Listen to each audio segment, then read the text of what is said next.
আসসালামু আলাইকুম। দৈনিক আর নিউজ সংবাদে সবাইকে স্বাগত জানাচ্ছি আমি তানজিলা টুইঙ্কেল। শুরুতে জানিয়ে দেব দেশের সংবাদ।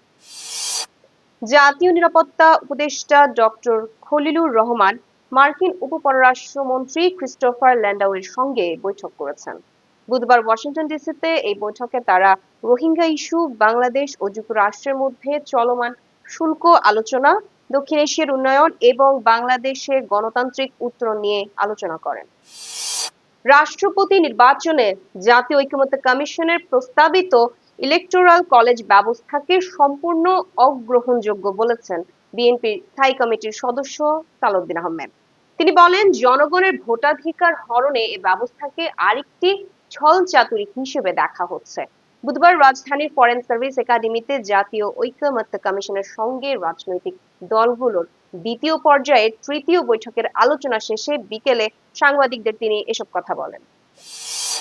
আগামী বছরের ফেব্রুয়ারিতে জাতীয় সংসদ নির্বাচনের ঘোষণা অনেকেরই পছন্দ হয় নাই, কারণ নির্বাচন হলে তাদের বিপদ বলে মন্তব্য করেছেন বিএনপির মহাসচিব মির্জা ফখরুল ইসলাম আলমগীর।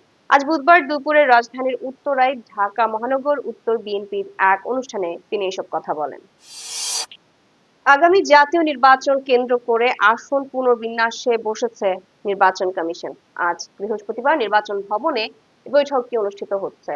বেলা 11টায় শুরু হওয়া সভায় এ পর্যন্ত 75টি আসনের সীমানা নিয়ে বিশদ আলোচনা হয়েছে। পাশাপাশি প্রার্থী ও রাজনৈতিক দলগুলোর আচরণ বিধিমালা নিয়েও আলোচনা হয়েছে বৈঠকটিতে।